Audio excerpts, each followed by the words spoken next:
guys, it's Amanda, and today I'm talking about spoilers. I really do not like spoilers. I mean, I sort of sound funny saying that because I don't personally know anyone who actually enjoys reading spoilers of books that they're actually wanting to read. But for me, it's worse than that. It's almost become an irrational fear of spoilers, and I do everything I can to avoid them. That being said, you still can stumble upon them, and then it gets a bit awful because you can't forget something once you've read it. I do all sorts of things to try and avoid these spoilers. One of the main things I do, and I know a lot of people do these, is as a general rule, I do not watch reviews unless I've already read the book. You do get a few trusted people who you do believe are not going to spoil the book for you, and I've found a couple, but most of the time I'm just going to pick up a book and decide if I like it myself anyway. I don't trust that someone else is going to be able to tell me what books I'm going to like. Even if I agree with someone's tastes almost completely, it's not necessarily going to be a book I'm going to enjoy just because they did. I personally try and keep my reviews as spoiler-free as possible. However, this does mean they tend to be a little bit more general, because if I give you anything specific, it can give away something in the book, which, while I think it might not be that important, a lot of people might have issues with, because I've discovered the same things with other books. I've watched a review and all they've said is, "Oh my god, it was so sad," or "I never expected that ending." And then, because I've watched that review, I came into the book with those expectations, and then because I was looking for an ending that would not be expected, I guessed the ending, even though it might have blown my mind if I hadn't watched or read the review. And that's only a basic sort of easy to say spoiler, while there's other people who don't have any problem whatsoever with just jumping out and saying, "Oh my god, Bob dies!" However, despite all these reviewers who are uncensored in what spoilers they may give out, I actually have found that the worst offenders of spoiling books are actually the authors themselves. Now, sometimes it's them, they're spoiling their own book, which is really a shame, but other times they're spoiling other people's books, and I find that really sort of distasteful, especially considering that they're authors, and I'd assume that they wouldn't want people spoiling their books. It can be as simple as someone reading, in a story, they're reading Harry Potter, and then somebody dies, and they come across that in the story.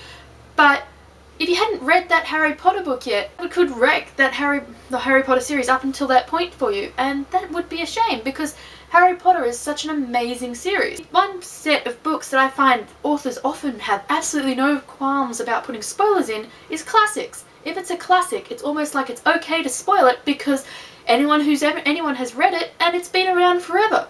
But I'm only like 19 and I haven't read all these classics, so when I'm reading a book that is completely unrelated to these classics and all of a sudden I get this spoiler about, say, Anna Karenina, which I really wanted to read, but then they tell me how it ended, so now it's sitting on my shelf, and I will get around to reading Anna Karenina, but I'm trying to forget this big ass spoiler that's waving its hands in the air, screaming, "Oh, you know how it ends."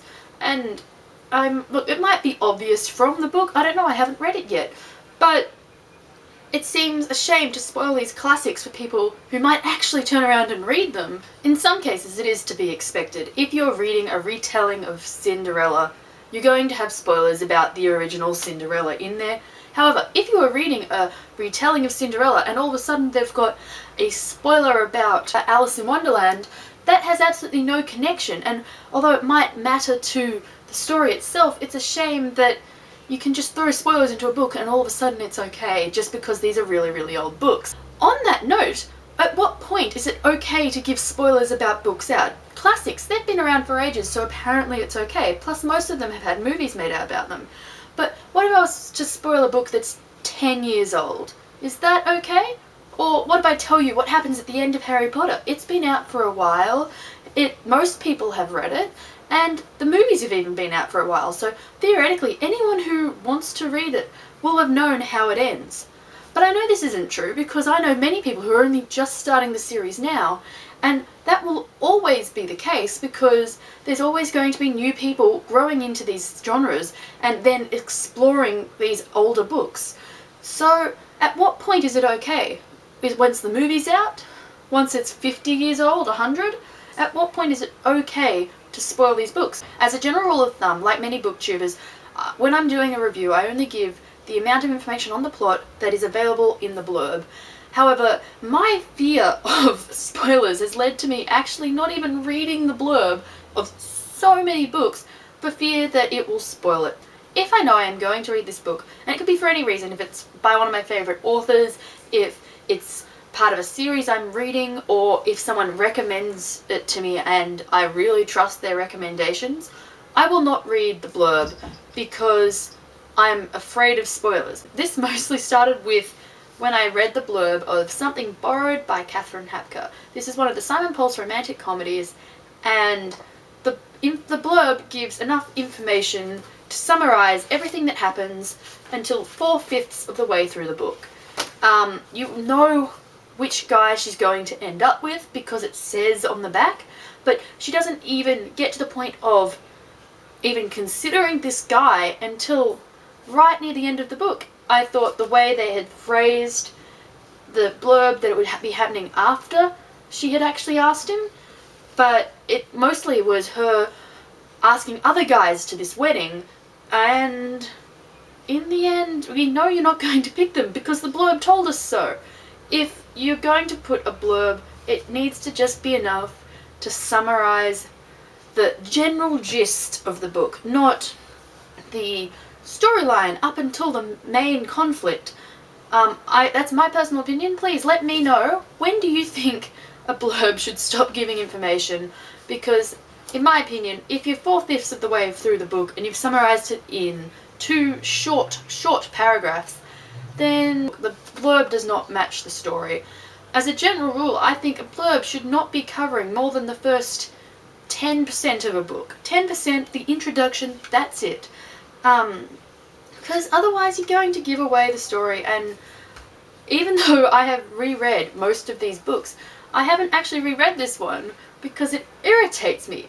And although I know how all of them end because I have read them, this one I still consider to be spoiled by a blurb I read once. Okay guys, that's it today. I let you in on a bit of my crazy when it comes to spoilers. Let me know down in the comments, are you just as bad as I am? Bye guys!